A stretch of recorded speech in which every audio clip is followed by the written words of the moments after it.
তাহলে প্রথম অর্থ হচ্ছে অনেক কিছু পাওয়ার লোভ তোমাকে বিভ্রান্ত করেছে। এটা হচ্ছে প্রথম অর্থ। অনেক কিছু পাওয়ার লোভ তোমাকে বিভ্রান্ত করছে।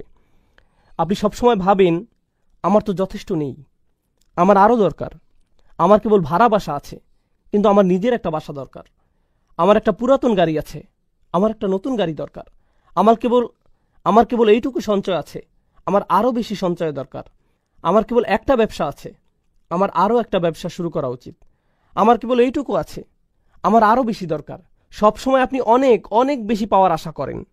আপনার মন সবসময় এইসব আকাঙ্ক্ষায় ব্যস্ত থাকে, আর আপনি গুরুত্বপূর্ণ কিছুর ভাবনা থেকে উদাসীন হয়ে পড়েন। এটা হচ্ছে প্রথম অর্থ। তাকাসুরের দ্বিতীয় অর্থ হচ্ছে অনেক পাওয়ার জন্য প্রতিযোগিতা করা। প্রথম অর্থ ছিল নিজের জন্য অনেক বেশি চাওয়া।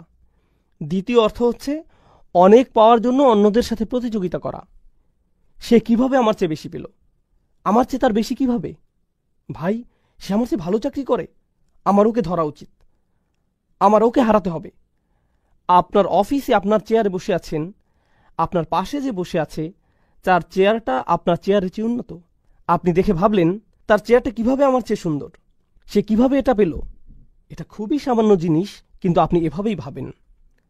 তার হয়তো একটা সুন্দর মাউস আছে, তার মাউস প্যাডটা ঝকঝকে, তার টেবিলের পাশে সুন্দর জানালা আছে, আমার এখানে তো জানালা নেই। এটা হতে পারে খুবই সামান্য কোনো বিষয়, খুব ক্ষুদ্র পরিসরে। একজনের চাকরি হয়তো বিল্ডিং পরিষ্কার করা, তার ঝাড়ুটা হয়তো পরিষ্কার।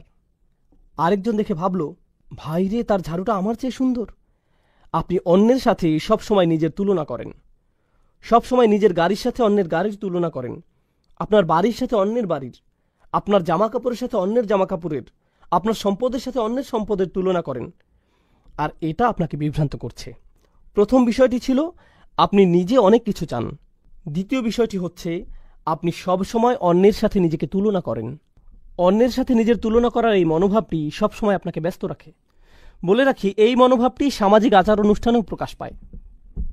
তাদের বিয়ে এরকম ছিল, তাহলে আমাদের বিয়ে কেমন হবে? আমাদের পরিবারের বিয়েটা তাদের চেয়েও জাঁকজমক হতে হবে। তারা এই হল ভাড়া নিয়েছে, আমরা এর চেয়েও দামি হল ভাড়া করব। এত এত ভাড়া দিয়ে তাদের বিশাল অঙ্কের ঋণ হয়েছে, আমরা এর চেয়ে বেশি খরচ করে তার চেয়ে বিশাল অঙ্কের ঋণ মাথায় নিব। তাই না? মূল বিষয়টা হচ্ছে এই প্রতিযোগিতা সব সময় এমন হয়, এটা সব সময় হয়। আর হ্যাঁ, এটা তো অমুসলিমদের মধ্যেও হয়ে থাকে। এটা তো শুধু মুসলিমদের মধ্যেই হয়, অবশ্যই তা নয়। আল্লাহ এখানে সমগ্র মানুষের সাথে কথা বলছেন। কে প্রমোশন পেতে চায়? ভাই, তার প্রমোশন না হোক, আর যদি তার হয় তাহলে তার হলো কেন? আমার কেন হলো না? যখন অন্য একজনের প্রমোশন হয়, তার মানে এই না যে আপনি কম পাবেন। এর পরেও আপনার বাসায় খাবার থাকবে, কিন্তু এটা মানুষের প্রকৃতিগত স্বভাব। এমনকি এটা বাচ্চাদের মধ্যেও হয়ে থাকে। বাচ্চাদের মধ্যেও হয়ে থাকে। মনে করেন আপনার 2টি বাচ্চা আছে, এদের একজনের খাতায় তার শিক্ষক স্টার দিয়েছেন, আর অন্যজনের খাতায় স্টার দেননি। তিনি হয়তো অন্য কারো খাতায় দিয়েছেন। আপনি হয়তো বাচ্চাদের নিয়ে গাড়ি করে বাসায় ফিরছেন, সে বলল, আমি একটা স্টার পেয়েছি। অন্যজন হতাশ হলো, আমি কিছুই পাইনি। এখানে লক্ষ্য করার বিষয় হলো, সে স্টার পাক বা না পাক, প্রথম শিশুটি কি এতে কষ্ট পেয়েছে? পায়নি। কিন্তু ইতোমধ্যেই তার মধ্যে কি দেখা যাচ্ছে? প্রতিযোগিতার মনোভাব। তার যা আছে আমারও তা চাই, সে যা পায় আমি যেন তাই পাই। এটা একটা স্বাভাবিক প্রবৃত্তি। তাই আল্লাহ আয্যা ওয়া জাল্লা এই আয়াতে এই মনোভাবটির প্রতি ইঙ্গিত করেছেন। তাহলে প্রথমটি ছিল বেশি চাওয়া, দ্বিতীয়টি হচ্ছে বেশি চাওয়ার ক্ষেত্রে প্রতিযোগিতা করা। এটা হচ্ছে দ্বিতীয় অর্থ।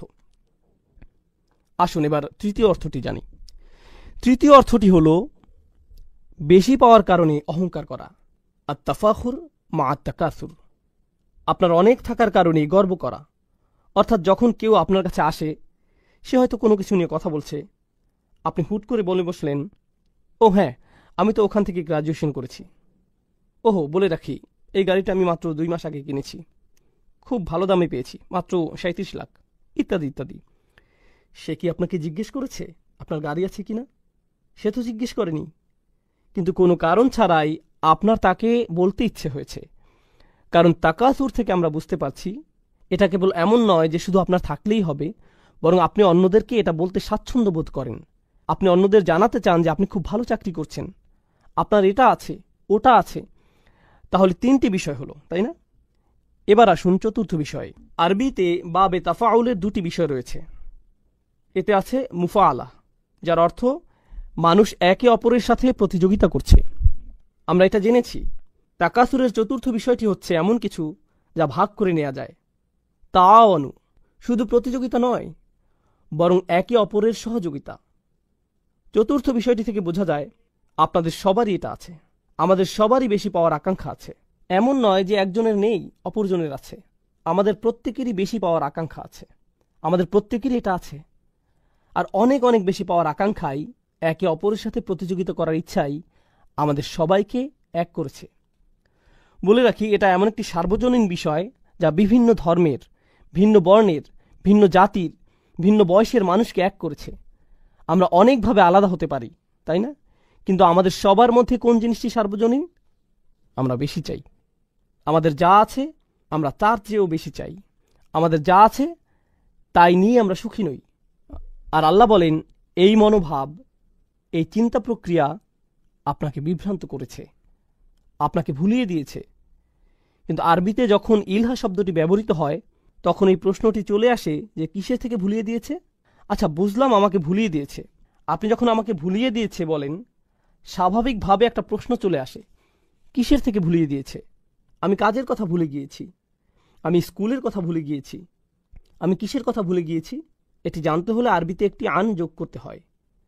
আমি আপনাদের যে আয়াতটি বলেছি, লা তুলহিকুম আমওয়ালুকুম ওয়ালা আওলাদুকুম, এরপর আল্লাহ যোগ করলেন আন যিকরিল্লাহ। আপনার সম্পদ ও সন্তান যেন আপনাকে ভুলিয়ে দিতে না পারে। কিসের থেকে? আল্লাহর স্মরণ থেকে। এখানে কিছু একটা থেকে বলা হয়েছে, এখানে বাড়তি তথ্য যোগ করা হয়েছে। এই তথ্যটি দিয়ে আপনাদের উত্তর দেওয়া হয়েছে। এখন এই সূরায় আল্লাহ আজ্জা জাল্লা আন শাইইন বলেননি। তিনি কি বলেছেন? আমাদের ভোলার ব্যাপারে তিনি কি বলছেন? এখানে তিনি উন্মুক্ত রেখেছেন। উন্মুক্ত রাখার মাহাত্ম্য হচ্ছে এটা ইতলাকে পরিণত হয়েছে, এটা শর্তহীন হয়েছে। আপনি নিজে খুঁজে বের করুন। আল্লাহ চান যেন আমরা নিজে খুঁজে বের করি আমরা কি থেকে ভুলে আছি। কিছু আলেম মন্তব্য করেছেন, প্রথমত আমরা সত্য থেকে ভুলে আছি, যে আমাদের সত্যের পথে ডাকছে, আমরা তার প্রতি উদাসীন আছি। সে আপনাকে গুরুত্বপূর্ণ কিছুর প্রতি ডাকছে। ভাই, আমি কাজে ব্যস্ত আছি। কেউ আপনার কাছে এসে বলল, ভাই চলো আমরা কোরআন থেকে কিছু শিখি, চলো আমরা নবী সাল্লাল্লাহু আলাইহি সাল্লামের সুন্নাহ থেকে কিছু শিখি। ভাই, আমি এখন ব্যস্ত। আর আল্লাহ তাআলা বলছেন, আপনার এই ব্যস্ততা আসলে কেবল উদাসীনতা, আর এটাই আপনাকে সত্য থেকে দূরে রেখেছে। এটা আপনাকে সত্য থেকে দূরে রেখেছে। এটা একটা মন্তব্য, সত্যের প্রতি উদাসীন থাকা। তাফসিরে আমরা আলেমদের আরেকটি মন্তব্য পাই, সেটা হলো নিজেকে ভালোভাবে দেখা থেকে দূরে থাকা, মুহাসাবা। এটা আপনাকে নিজেকে দেখা থেকে ভুলিয়ে দিয়েছে। আমি আমার জীবনে কি করছি, আমি কিসের পিছনে ছুটছি। আর হ্যাঁ, আপনি যখন কোনো কিছুর পেছনে ছুটেন আর তা পেয়ে যান, আপনার সেগুলো বিরক্ত লাগা শুরু হয়। তখন আপনি অন্য কিছুর পেছনে ছোটেন, তারপর সেটাও আপনার বিরক্ত লাগে। এরপর আপনি অন্য কিছু খোঁজেন। আমাদের সবারই এমন হয়। আপনি যদি একটি বাড়ি কিনতে চান আর আপনি বাড়ি কিনে ফেলেন, তখন কি হয়? কিছুদিন পরে অন্য একজনের বাড়ি দেখতে আপনার বাড়ির চেয়ে সুন্দর মনে হয়, তাই না? এটা বিরক্ত লাগতে শুরু করে। আপনি পুনরায় সাজান। কিছুদিন পর আবার বিরক্ত লাগা শুরু করে। যখন আপনার সন্তান খুব করে একটা ভিডিও গেমের আবদার করে, আপনি সেটা কিনে দেন। তারা সেটা কয়দিন খেলে, কিছুদিন যায়, তারা গেমে জিতে যায়, শেষ। তারা বিরক্ত হয়ে পড়ে। নতুন কোনো মুভি আসলো। অনেক দিন আগে, আমি তখন নিউ ইয়র্কে ছিলাম, আমি এমনটাই বলেছিলাম, স্টার ওয়ার বা এরকম কোনো মুভি হবে। এর আগেরটা সম্ভবত 70-এর দশকে বের হয়েছিল। এরপরে তার সিকুয়েল বের হলো। জানি না এখন এমন হয় কিনা। নিউ ইয়র্কের রাস্তায় বিশাল হুলস্থুল লেগে গিয়েছিল। কেবলমাত্র একটি হলে সেটা রিলিজ পেয়েছিল, আর সেটার লাইন এত লম্বা ছিল যে হজের জন্য পাসপোর্টের লাইনের চেয়েও সেটা কয়েক গুণ বড় ছিল। অসংখ্য মানুষ এই মুভি দেখার জন্য লাইনে দাঁড়িয়েছিল। সারা রাত তারা দাঁড়িয়ে যেন কিয়াম করছে, যেন সেই মুভিটা দেখতে পারে। তারা সেই মুভির জন্য সবকিছু ছেড়ে লাইনে দাঁড়িয়েছিল। কেউ কেউ তো মনে হচ্ছিল যেন ইসলামের পোশাক পরা ছিল। তারা স্টার ওয়ার্সের বিভিন্ন জামা কাপড় পরে, মুখে ছবি এঁকে, হই হুল্লোড় করে লাইনে দাঁড়িয়েছিল, যেন তারা মুভিটা দেখতে পারে। তারা তখন অন্য কিছুই চায়নি, আপনি যদি তখন সেই মুহূর্তে তাদেরকে কোনো কিছু নিয়ে বলেন, আপনি যদি বলেন আপনি কি এই কাজটা করবেন বা অন্য কিছু করবেন, না না না না, আমি এখন লাইনে দাঁড়াবো। যখন তাদের মুভি দেখা শেষ হয়, বের হয়ে তারা কি বলে, এর চেয়েও ভালো হতে পারত, না অতটা ভালো ছিল না, স্পেশাল ইফেক্টগুলো কিছুটা রংচঙে ছিল, এটা সেটা। ভাই, আপনি এটা এত বেশি করে চেয়েছিলেন, আর কি হলো, আপনি বিভ্রান্ত হয়েছেন। আপনি ভেবেছেন এটা আপনাকে সুখী করবে, আর এজন্যই আপনি এটা করেছেন। আর যখন আপনি এটা শেষ করলেন, আপনি কি সুখী হয়েছেন? না, আপনি তখন অন্য কিছু নিয়ে পড়ে গিয়েছেন। ভাই, এখন আমাকে তৃতীয়টির জন্য অপেক্ষা করতে হবে। এখন আপনি পরবর্তীটার জন্য অপেক্ষা করছেন, তাহলে আপনি নিজেকে বিভ্রান্ত করেই যাচ্ছেন। আপনি একটু থেমে নিজেকে জিজ্ঞেস করছেন না, ভাই আমি তো কখনোই তৃপ্ত হচ্ছি না। যখনই আমি কিছু পেয়ে যাই, তারপর আমার অন্য কিছু দরকার হয়, আমি কখনোই তৃপ্ত হই না, আমার প্রয়োজন ফুরায় না। তাহলে এটা আপনাকে আপনার নিজের দিকে তাকানো থেকেও দূরে রাখে। এটা আপনাকে আপনার জীবনের উদ্দেশ্যের প্রতি তাকানো থেকে দূরে রাখে।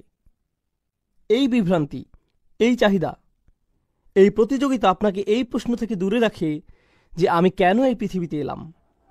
এখানে আমার কাজ কি শুধু একটা কিছুর পেছনে ছোটা, এরপর অন্য কিছুর পেছনে ছোটা, তারপর আরেকটা কিছুর প্রতি ছোটা, তারপর কবরে চলে যাওয়া, এইগুলোই? এই জন্যই কি আমি এখানে এসেছি? এই জন্যই কি আমাকে এখানে পাঠানো হয়েছে? কারণ পশু পাখিরা এসব করে। তারা খায়, তারপর তারা আবার ক্ষুধার্ত হয়ে পড়ে, তাই তারা আবার খায়, এরপর আবার ক্ষুধার্ত হয়ে পড়ে। এরপর একটা পশুর সাথে আমার পার্থক্য কি? যদি এজন্যই আমি এখানে এসে থাকি, তাহলে একটা পশুর সাথে আমার পার্থক্য কি রইল? কিন্তু আপনি এই প্রতিযোগিতায় এতই ব্যস্ত হয়ে পড়েছেন যে আপনি নিজেকে এই প্রশ্নটি করার সময়টাও পান না। যদি আপনি ভেবেও থাকেন, তা কেবল একটা ভাসমান চিন্তা, এমন কিছু নয় যা নিয়ে আপনি সত্যিই চিন্তিত হয়ে পড়বেন। আমরা আলেমদের আরও কিছু মন্তব্য দেখি।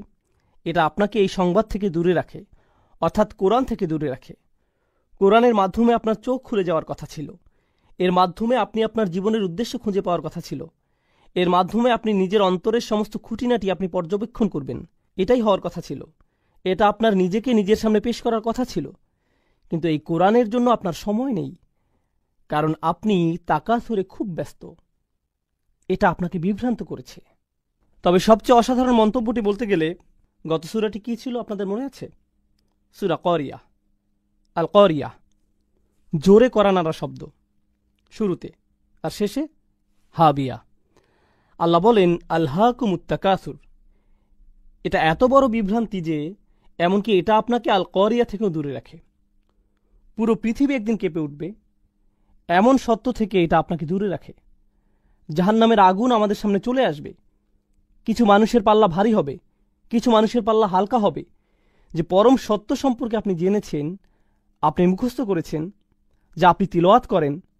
আমাদের অনেকেই সূরাটি তিলাওয়াত করেন, কারণ সূরাটি বেশ ছোট আর আমাদের সময় কম, তাই আমরা এই সূরাটি পড়ি। যদিও আমরা এটা পড়ি, তবুও আমরা এই বাস্তবতা থেকে দূরে সরে আছি।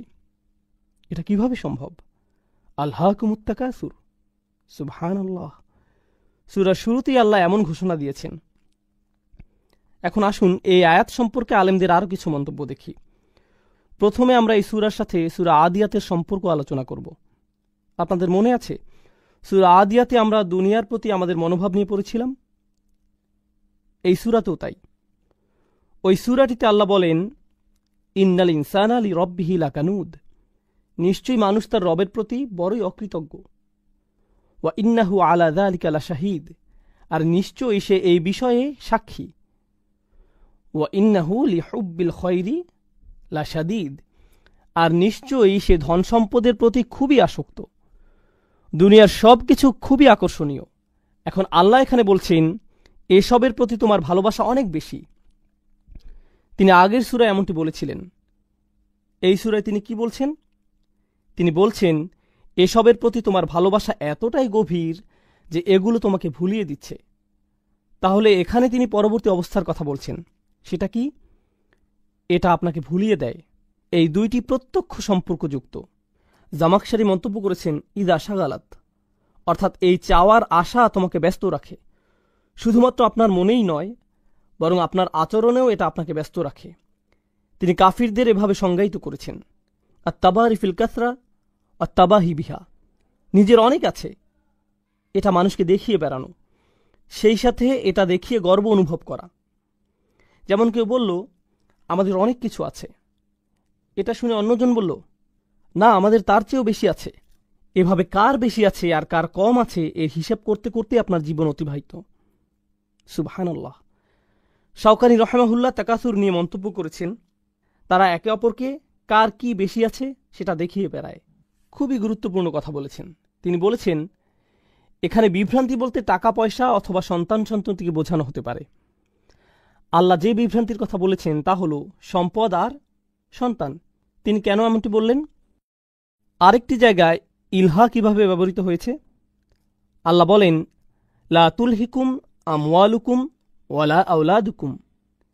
বিভ্রান্তি বলতে কোরআনের সম্পদ ও সন্তানকে বোঝানো হয়েছে, এটা এক জায়গায় এসেছে। অন্য জায়গায় আমরা তাকাসুরের বর্ণনা পাই।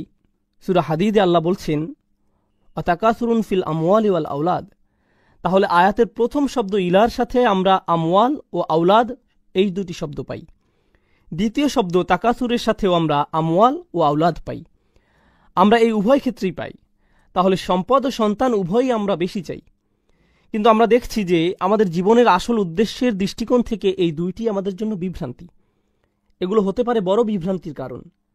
তাকাসুর ফিল আওলাদ, এটা নিয়ে ছোট একটা সন্দেহ নিরসন করা প্রয়োজন।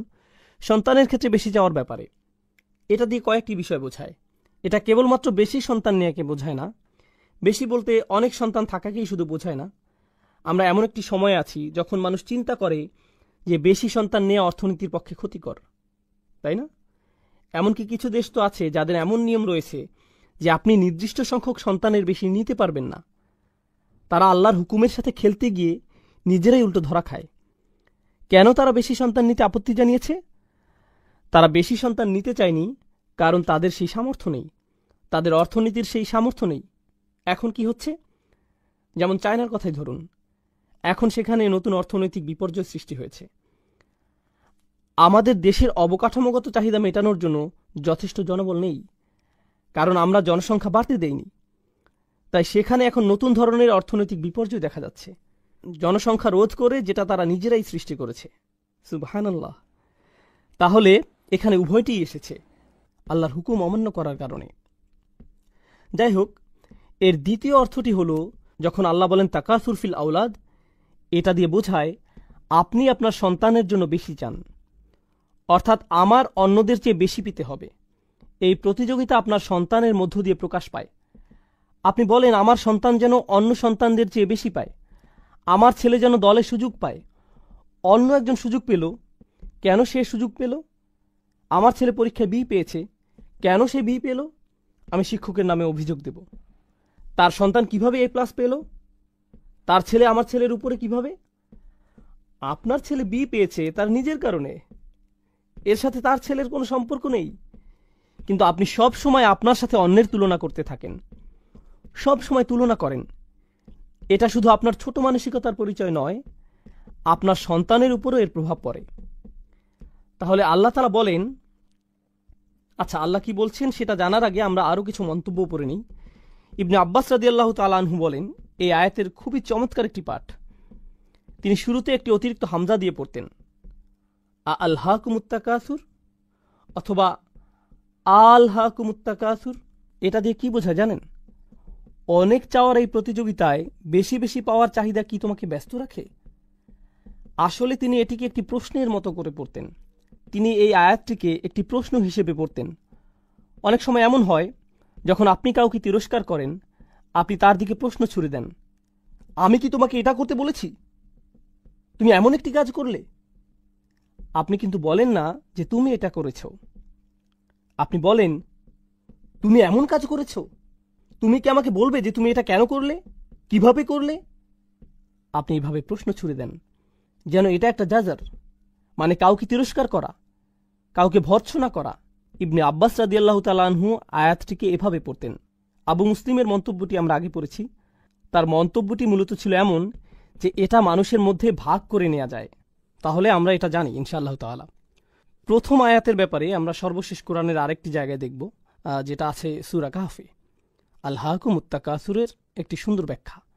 আপনারা তো দুই কৃষকের গল্প জানেন, যাদের একজনের ছিল একটি ছোট বাগান, অন্যজনের ছিল তার চেয়ে বেশ বড় একটি বাগান। সে কিভাবে তাকাসুর প্রকাশ করল? সে গরিব কৃষককে বলল, ধনী কৃষক গরিব কৃষককে বলল, আনা আকসারু মিনকা মালান ওয়া আযু নাফারা, সম্পদের দিক থেকে আমি তোমার চেয়ে বড়, জনবলের দিক থেকেও আমি তোমার উপরে, আমার অনেকগুলো সন্তান আছে যারা আমার ব্যবসা দেখছে, তোমার দেখার মতো কেউ নেই, তুমি একা। সে বলল, নাহনু আকসার। অপরজন বলল, নাহনু আকসার, অর্থাৎ এখানে সে মূলত অপরজনকে তাকাসুর দেখাচ্ছে। এখানে কিছু বিষয় আছে। আমি যদিও আপনাদের বলেছি যে এটাই শেষ মন্তব্য, তবুও এই মন্তব্যটি পড়া উচিত, এটা গুরুত্বপূর্ণ ইনশাআল্লাহ।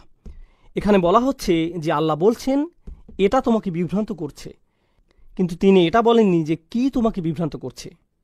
এটা শাওকানি রহমাহুল্লাহর মন্তব্য। তিনি বলছেন, অলাম ইয়াকুল আনকাদা, তিনি এখানে বলেননি যে মানুষ কিসে বিভ্রান্ত হয়, বাল আতলাকাহ, বরং তিনি এটাকে শর্তহীন করেছেন। কারণ এটাকে শর্তহীন করায় তাচ্ছিল্য, তিরস্কার বা সমালোচনার জন্য এটা আরও অলঙ্কারপূর্ণ হয়েছে। তিনি বলেন একে উন্মুক্ত করার কারণে কিসে কিসে মানুষ বিভ্রান্ত হয় তার দরজা আপনার জন্য উন্মুক্ত রইল। আমরা একটু আগে জীবনের উদ্দেশ্য খোঁজা, নিজেই নিজেকে দেখা, এসব নিয়ে আলোচনা করেছি। এসবের প্রতি আপনি উদাসীন থাকেন, তাই এই সব দরজাই এখন আপনার সামনে খোলা, এবং একে উন্মুক্ত রাখার কারণে এটা সার্বজনীন হয়ে গিয়েছে। অর্থাৎ এখানে কেবল একটি বিভ্রান্তি নিয়ে কথা বলা হচ্ছে না, বরং অনেক কিছুতেই আপনার মনোযোগী হওয়া উচিত। এগুলোর কারণে আপনি কোনো কিছুতেই মনোযোগ দেন না, এটা হচ্ছে আরেকটি সুবিধা। এখানে বাগ্যিতার রীতি মানা হয়েছে, এটা হচ্ছে আরবি অলঙ্কার শাস্ত্রের একটি পাঠ। যখন কোনো কিছু উল্লেখ করা থাকে না, এর মাহাত্ম্য রয়েছে। এর অর্থ হচ্ছে এই তাকাসুর আপনাকে সব কিছু থেকে ব্যস্ত রাখছে, যা নিয়ে আপনার ব্যস্ত থাকার কথা ছিল। তথাপি মিনাত তাআতিল্লাহ, আল্লাহর আনুগত্য থেকে শুরু করে ওয়াল আমালিল আখিরাহ, আখিরাতের জন্য প্রস্তুতি নেওয়া পর্যন্ত, এগুলো নিয়েই আপনার ব্যস্ত থাকার কথা ছিল, কিন্তু এটা আপনাকে এই সব থেকে দূরে সরিয়ে রেখেছে। এই ছিল প্রথম আয়াতের ব্যাপারে সর্বশেষ মন্তব্য। আল্লাহ বলেন, হাত্তা যুরতুমুল মাকাবির। যারা মানে কারো সাথে দেখা করা, জিয়ারাহ মানে কারো সাথে দেখা করা। উর্দুতে আমরা বলি জিয়ারাত কারনা, এরকম কাছাকাছি শব্দ, কারো সাথে দেখা করা। কিন্তু প্রাচীন আরবি ভাষায় এর আরেকটি অর্থ আছে, সেটা হলো কারো সাথে দেখা করা ও তাকে জড়িয়ে ধরা, বুকে বুক মিলানো, একেও জিয়ারা বলা হয়ে থাকে। আপনি কেবলমাত্র কারো সাথে দেখাই করেন না, আপনি তাকে জড়িয়েও ধরেন। আর আল্লাহ এখানে বলে রাখি, আপনি যখন কারো সাথে দেখা করেন সেটা কি স্থায়ী না অস্থায়ী? এটা অস্থায়ী, আপনি একটু পরেই চলে যাবেন।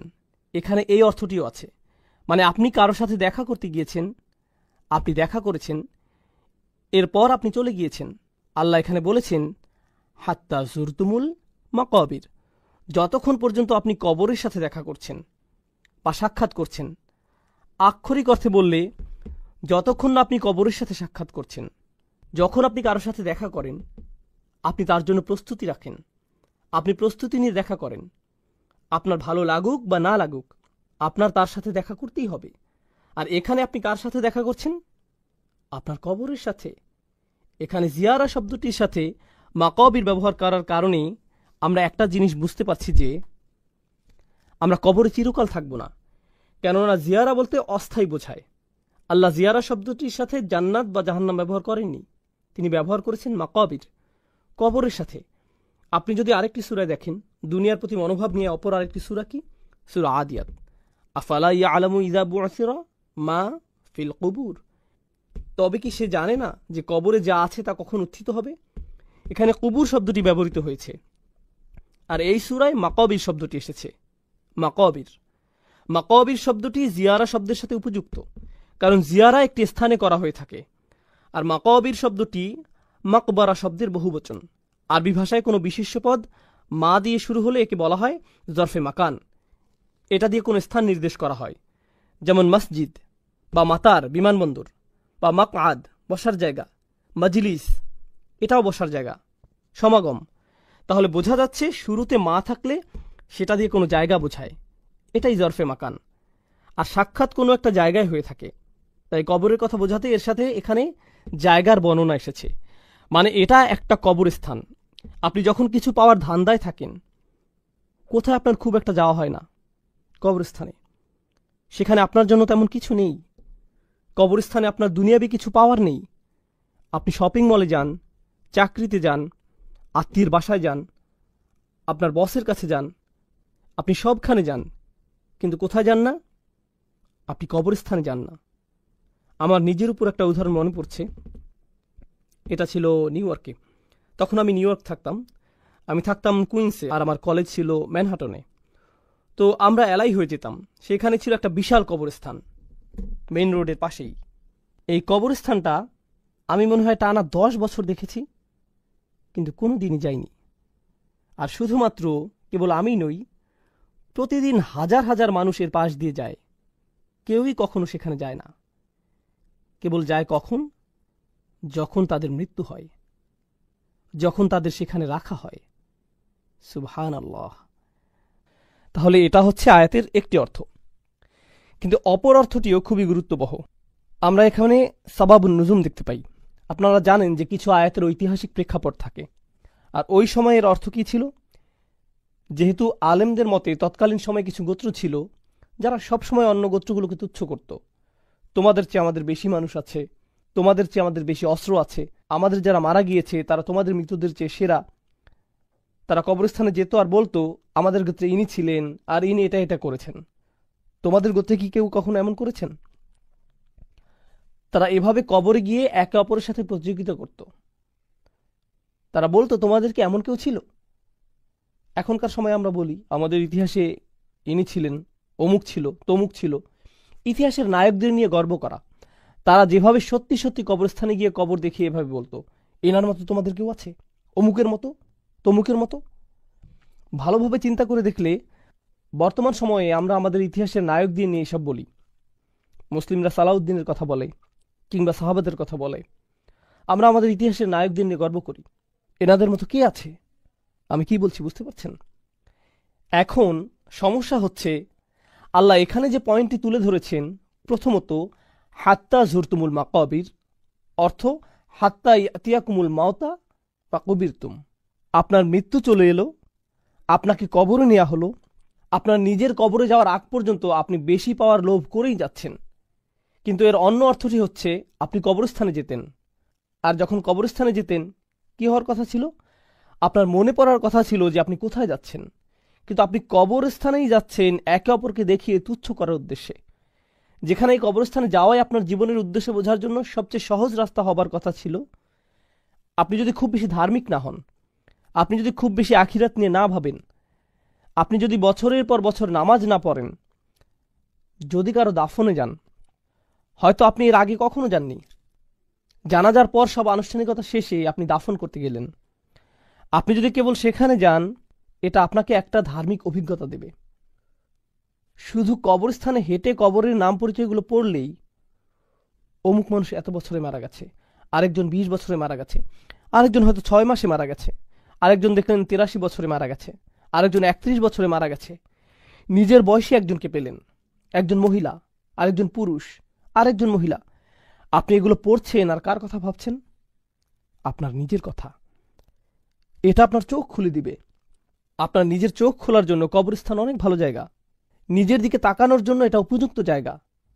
আর আমরা এমন মানুষ যে আমরা সেই কবরস্থানকেই কিনা তাকাসুরে পরিণত করেছি। আমরা এখানে থেকেও শিক্ষা নিতে পারি না, আমরা অন্ধ হয়ে পড়েছি। এজন্য এখানে অতীতকাল এসেছে। আল্লাহ এটা তোমাকে অন্ধ করেছে। এটা তোমাকে অন্ধ করবে তা নয়, এটা ইতোমধ্যেই তোমাকে অন্ধ করেছে।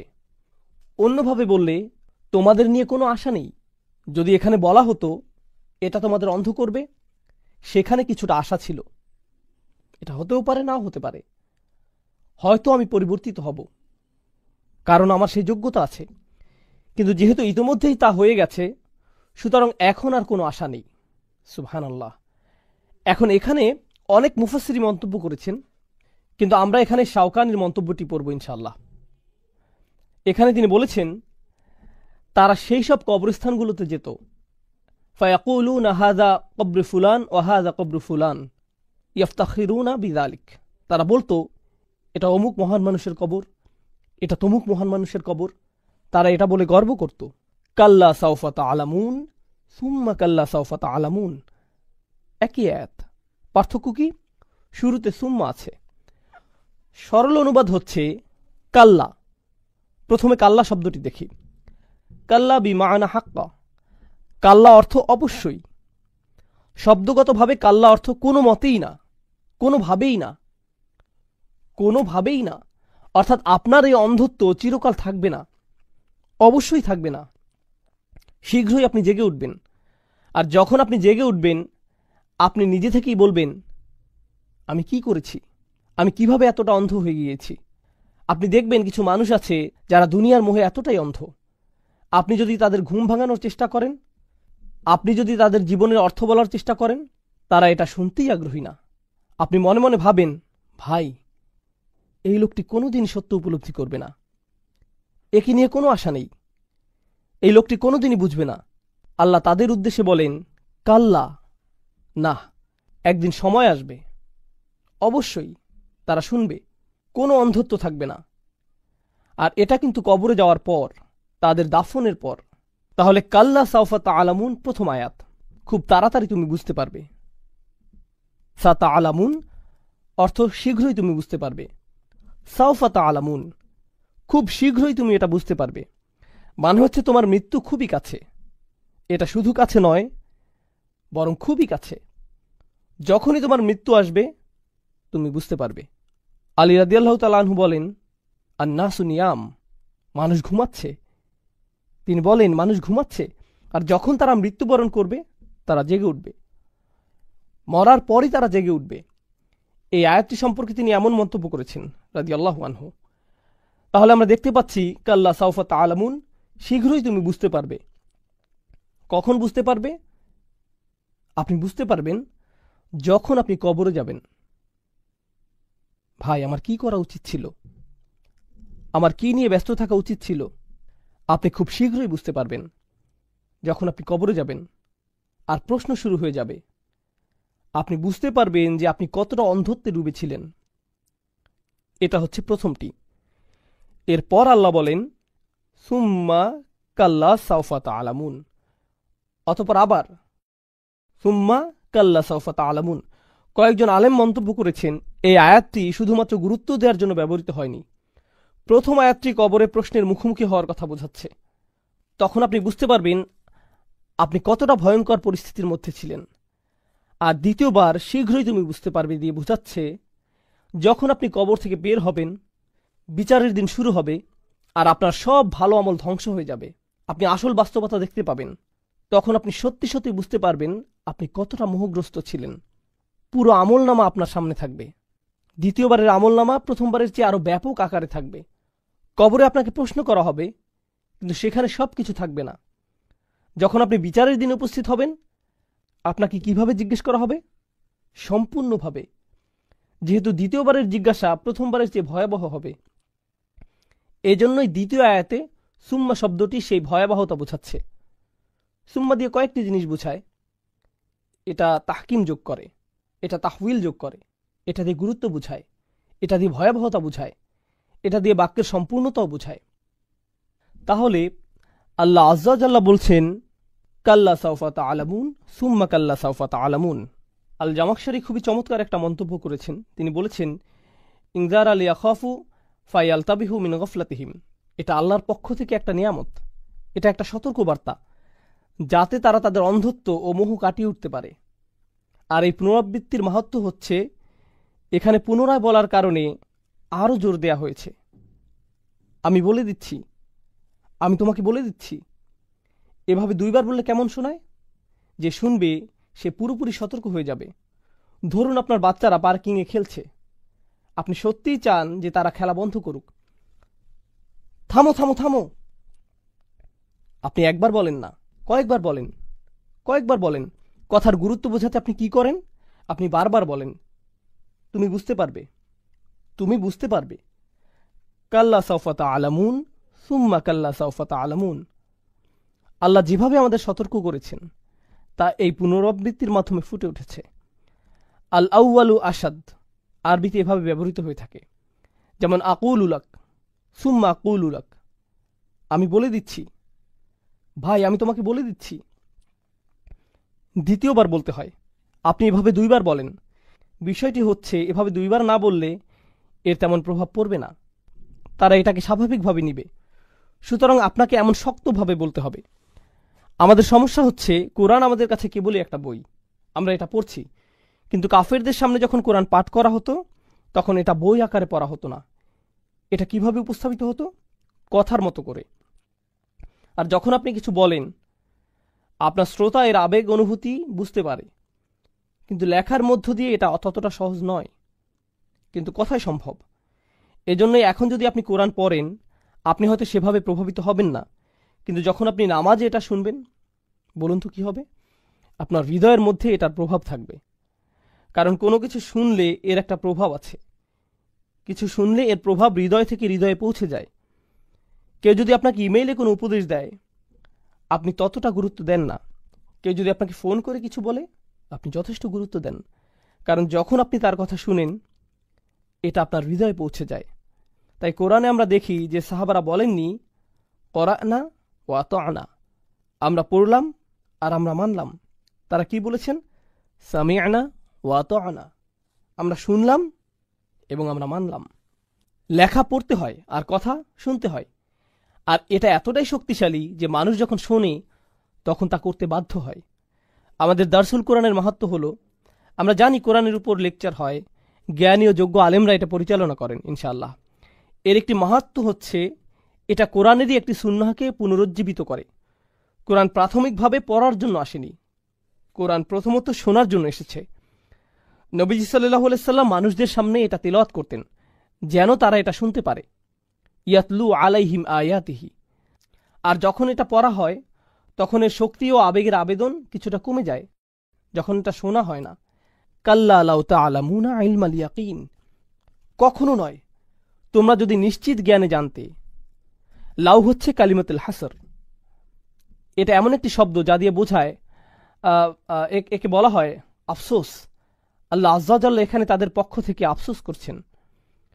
যদি তোমরা নিশ্চিতভাবে জানতে, যদি তোমাদের সত্যিই জ্ঞান থাকতো। কেমন জ্ঞান? তিনি বলছেন ইলমাল ইয়াকিন, যদি তোমাদের সুনিশ্চিত জ্ঞান থাকতো, যা অবশ্যই ঘটবে, তা যদি তোমরা জানতে। এটাই ইলমাল ইয়াকিন। এর কিছু পরে আমরা আরেকটি জিনিস দেখব, সেটা হলো আইনাল ইয়াকিন, তাই না? সুম্মা লাতারাউন্নাহা আইনাল ইয়াকিন। তাহলে এখানে 2টি বিষয়, একটি হচ্ছে সুনিশ্চিত জ্ঞান, অপরটি হলো সুনিশ্চিত চোখ। এগুলো বর্ণনাত্মক বাক্য, আমরা এগুলো নিয়ে পরে আলোচনা করব ইনশাআল্লাহ তাআলা। এরপর আমরা দেখি যে কোরআনে তৃতীয় আরেকটি বিষয় উল্লেখ করা হয়েছে যা 2 বার এসেছে। আল্লাহ আজ্জা ওয়া জাল্লা হাক্কুল ইয়াকিন শব্দটি ব্যবহার করেছেন, ওয়া ইন্নাহু লা হাক্কুল ইয়াকিন। তাহলে প্রথমে হচ্ছে ইলমাল ইয়াকিন, আইনাল ইয়াকিন এবং হাক্কুল ইয়াকিন, 3টি বিষয়। এই আয়াত বোঝার আগে আমাদের এই 3টি বিষয় বুঝে নিতে হবে। তাহলে আসুন এগুলো বুঝে নেই ইনশাআল্লাহ তাআলা। প্রথমে আসুন ইয়াকিন শব্দটি দেখি। এই 3টির মধ্যে এই শব্দটি কমন আছে, এর মধ্যে 2টি এই সূরাতেই রয়েছে। কোন 2টি? ইলমাল ইয়াকিন, আইনাল ইয়াকিন। আর তৃতীয় বিষয়টি এই সূরায় আসেনি। এটা কোথায় এসেছে? হাক্কুল ইয়াকিন। তাহলে প্রথমে আসুন আমরা এর অর্থ জেনে নেই। ইমাম রাগিব বলেন, ইয়াকিন হচ্ছে এমন জ্ঞান যা কোনো কিছু সম্পর্কে জানা বা কোনো কিছু সম্পর্কে ভাষা জ্ঞান রাখার ঊর্ধ্বে।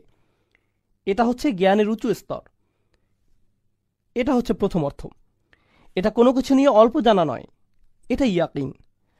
আমি এই ইয়াকিন শব্দের অনুবাদ করতে চাই এভাবে, এটা হচ্ছে দৃঢ় প্রত্যয় বা অটুট প্রত্যয়।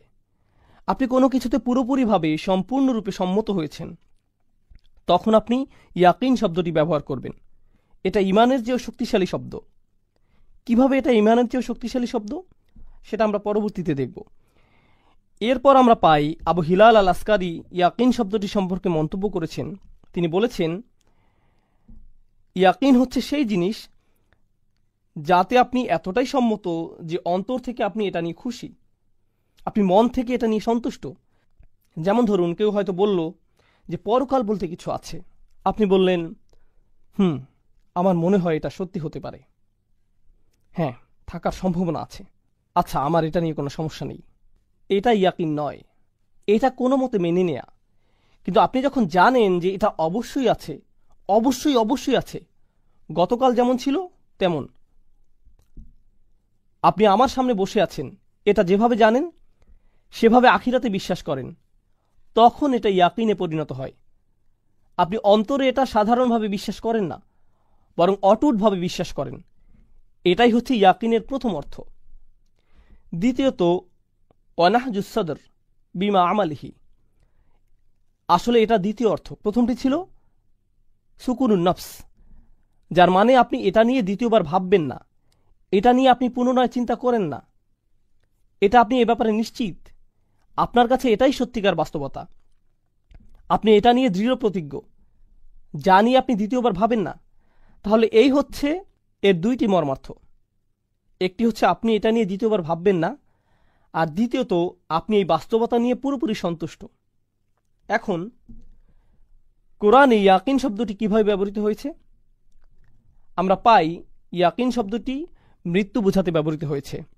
হাত্তা আতান আল ইয়াকিন ও আবুদ রব্বাকা হাত্তা ইয়াতিয়াকাল ইয়াকিন। ইয়াকিন শব্দটি মৃত্যু বর্ণনা এসেছে। কেন? এমনকি কাফেরও কিসে বিশ্বাস করে? মৃত্যুতে। মৃত্যুতে। আপনি আখিরাতে অবিশ্বাস করতে পারেন, আপনি কবরের প্রশ্নগুলোকে অবিশ্বাস করতে পারেন, আপনি জান্নাত জাহান্নামকে অবিশ্বাস করতে পারেন, ঠিক আছে। কোন সুস্থ স্বাভাবিক মানুষ মৃত্যুর প্রতি অবিশ্বাস করতে পারে না। এটাই হচ্ছে সুনিশ্চিত বিশ্বাস। যে কোনো আলোচনার শুরুই এটা, যে কারো জন্যই। কোন জিনিসটি সবাই সুনিশ্চিত বলে বিশ্বাস করে? ভবিষ্যতের কোন জিনিসটি আমরা নিশ্চিত বলে জানি? মৃত্যু। একেবারে সুনিশ্চিত। তাহলে এটা সবার জন্যই এতটা নিশ্চিত একটি বিষয় যে আল্লাহ এখানে ইয়াকিন শব্দটি ব্যবহার করেছেন। এখন আমরা কোরআনে পাই যে যখন আপনি এটা বিশ্বাস করবেন, এটাকে আপনি নিশ্চিত বলে জানবেন, কিন্তু আপনি একে অন্তরে ধারণ করতে চান না। আমরা এমনটি কোরআনেও দেখতে পাই। আল্লাহ বলেন, যখন আপনি তাদেরকে শেষ সময়ের কথা বলেন, তারা বলে, আচ্ছা, আমরা এটা নিয়ে ভেবেছি, শুধুমাত্র ভেবেছি, এর বেশি কিছু নয়। সময়ের কথা বলেন, তারা বলে, আচ্ছা, আমরা এটা নিয়ে ভেবেছি, শুধুমাত্র ভেবেছি, আমার মনে হয় এটা হলেও হতে পারে, কিন্তু আমরা পুরোপুরি নিশ্চিত নই।